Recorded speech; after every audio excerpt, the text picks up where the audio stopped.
Every year, the world's most elite mountain bikers gather in France for a race unlike any other. It's the longest downhill race in the world. That's right, McAvalanche is the longest downhill race in the world.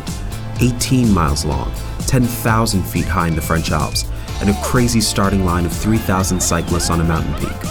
This is REMY ABSALON. He won the McAvalanche. I started mountain bike when I was young. Enduro and mountain bike is really cool because we can explore all around the world. McAvalanche Alpe d'Huez takes place in the French Alps, in Alpe d'Huez, so not so far of Italy and Switzerland. It's really high in Alps, so you have a very good view, 360 degrees around you. It's really crazy. I don't know why I do that.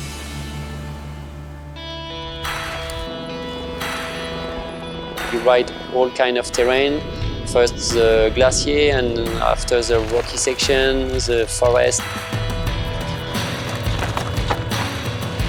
It's really physical with some uphills. So when you cross the line and you are first, you're really happy and you want to try again.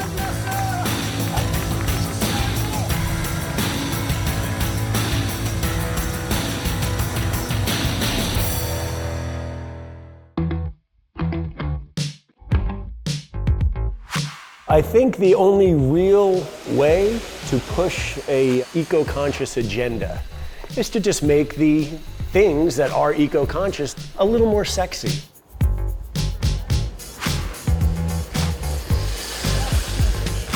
Ready, Freddy? My name is Josh Hadar. I'm a metal sculptor. My artistic platform is sculptures, bikes, that all have the same theme of eco-consciousness and sustainability. Ooh, solar energy. There are lots of electric bikes out there. But, I don't think you're gonna get a whole lot of interest without that bike being a real head turner.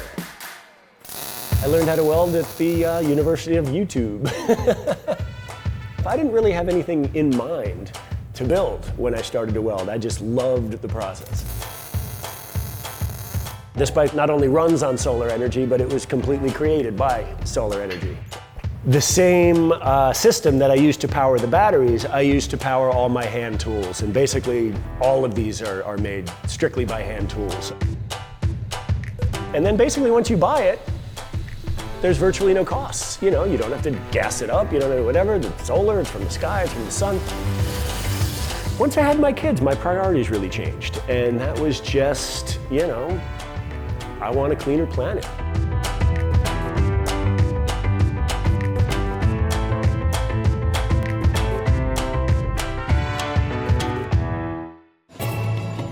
The penny farthing was the first machine to be called a bicycle.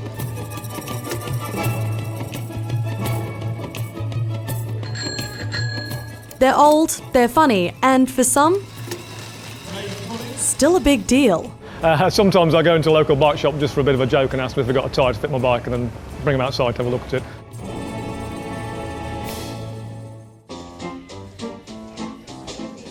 People find the penny farthing almost hypnotic. I don't know why, I can't explain it, but people just love seeing it. And it's just a real pleasure to share it with people. Richard, being an already avid bike racer, discovered penny farthing racing on an internet forum one night.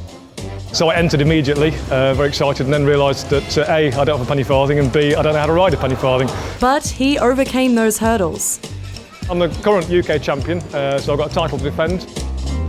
But penny farthing racing isn't as easy as it looks, and it sure doesn't look easy. It's a very dangerous machine to ride. You're sat up on top on the point of balance virtually.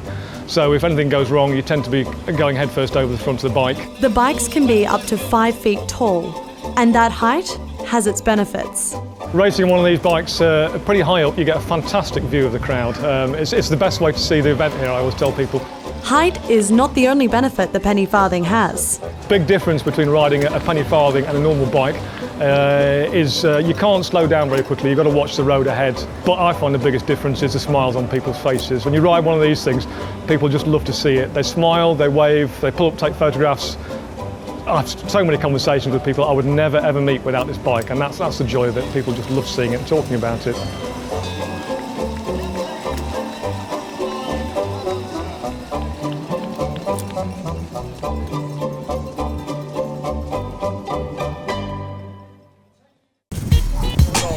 Till the wheels come off, baby. Lowrider bicycles is a special everything. A special frame, a special wheels, a special paint. Everything is special. The bicycles we make is made with love because it's with our hands.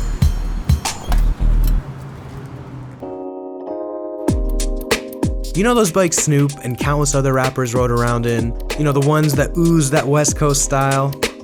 Lowrider bikes. Low to the ground, chromed out, gold-plated. They're an extension of lowrider car culture, and they all started here. I am the godfather of the lowrider bicycles. When I was 10 years old, I used to fix all the bikes for the neighbors.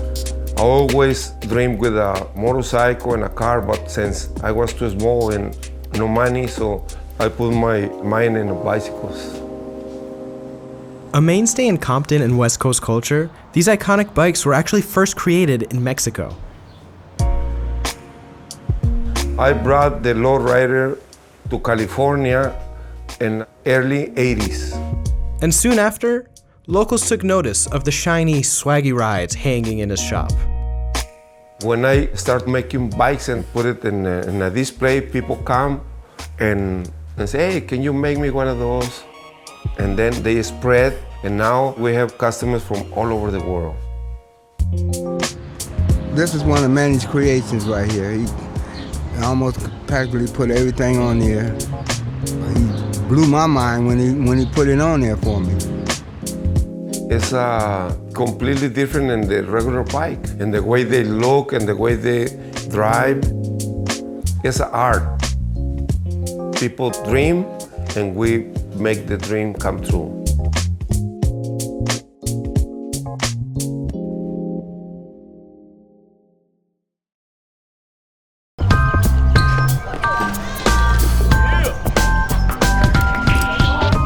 Oakland really will chew you up and spit you out like it's nothing, you know? People get killed every day. You know, living in Oakland, nothing's promised tomorrow, you know? So if I'm gone tomorrow, what legacy would I leave behind? My name is TYRONE STEVENSON, also known as Baby Champ, the Scraper Bike King, and I'm the founder and the CEO of the original Scraper Bike team. I ride because it's my lifestyle. I don't know, it just makes me express myself even more.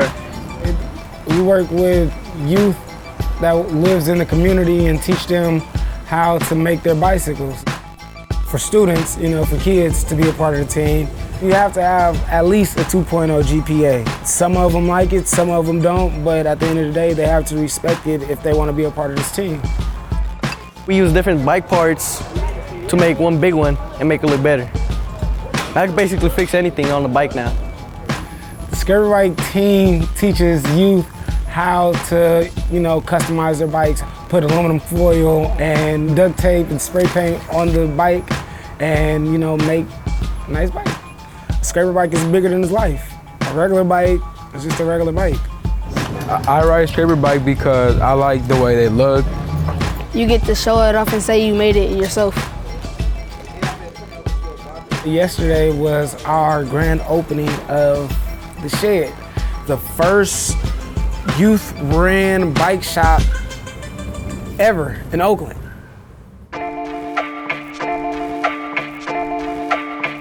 I founded the original Scraper Bike team officially 2007. Yeah, me and my cousin Avery. It's a bittersweet feeling to open up the shed, you know, just knowing that my cousin Avery isn't around, you know, just to see it, you know, just to have his presence here, because he was killed, he was murdered.